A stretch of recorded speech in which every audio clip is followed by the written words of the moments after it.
I'm here with Koble Benham from Marist University's football team, and here I just have a few questions for you.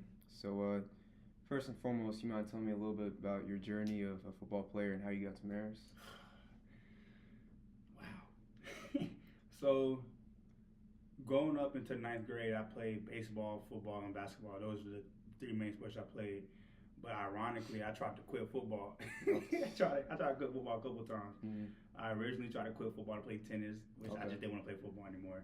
Yeah. And then I originally tried to quit football because I never really liked football. So like I always tried to find a way to like quit. And my last attempt really to quit was I told my dad if I got an offer in basketball, because I started as a sophomore on our basketball team. I said if I got an offer, I could quit.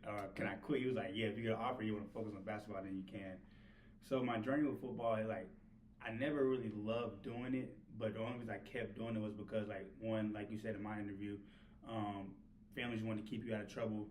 So being in football, being in all different sports, it was literally go to school from 8 to 3, then get ready for whatever practice you got after that from like 3 to 5. And as a kid growing up, once it's 5 o'clock, go home, do your homework.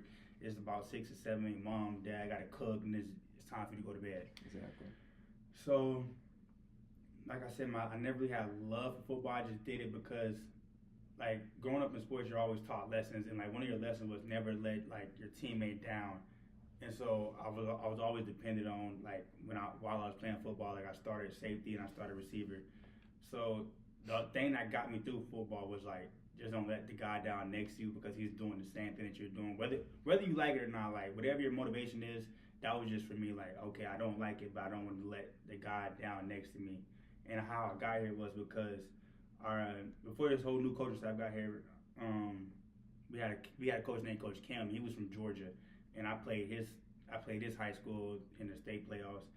And so once again, I didn't like football. I wanted to go play college basketball, but I got recruited for football, and my parents like can't pass up the opportunity because you don't like football, or whatever. So the same lesson that I learned in football.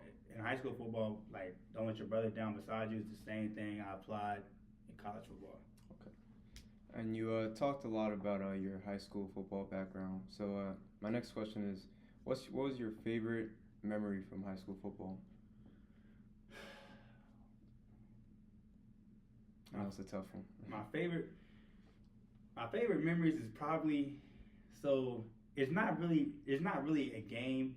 But it's really my favorite memories come from the off season where, we get there at 8, then we live, from 8 to 9 we live, 9 to 10 we run, and then 11 or 10 to 11 we would do field stuff. And after we would run, there's a couple times we just laid down on the ground like, why do we keep doing this to ourselves? Like, It's really those moments where y'all like everybody's like low, not in like the sense of like I just lost the game, but low like, bro, I'm tired, like. And now you talking about the coaches, you talking trash about the coaches and everything.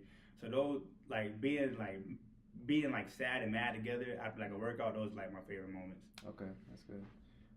So what made you choose Marist? You're originally from Georgia, and how'd you end up here in Poughkeepsie, New York?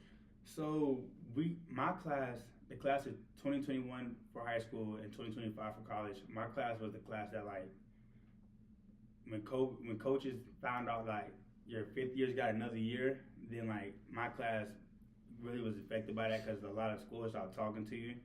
So like at first, my top two that I wanted to go to was Duke and FIU in Florida, but like once they got the news that about the fifth years, then like we kind of stopped talking. But like I said, Coach Cam, the previous safety coach, he kept talking to me through it all, and I even told him during basketball season that I want to get an offer in basketball. But if I don't, then I'll obviously commit to Marist. And he didn't have an issue with it. He just kept talking to me throughout football and basketball season after I told him that. And then once I didn't get an offer in basketball, so I told him he was on board with it. Okay, cool. And my last and final question is, what does being a black student athlete mean to you at PWI? Being a black student at PWI, it's a blessing, but it's also a curse. It's a blessing because you're obviously doing what you love to do, or something people dream to do at a high level, and it's also a curse because you always feel like you're held to a different standard, and that you always have to like. Obviously, I was raised to be a good kid, like most people are, but like you feel like it's a heightened sense of awareness to be a good kid. Like, you can't mess up. Like, yeah, you're supposed to be granted like be able to mess up a couple times, but as a black student athlete, it's like you can't mess up at a PWI. That's true. All right. Well, thank you for your time, Kobe. I appreciate it. Problem.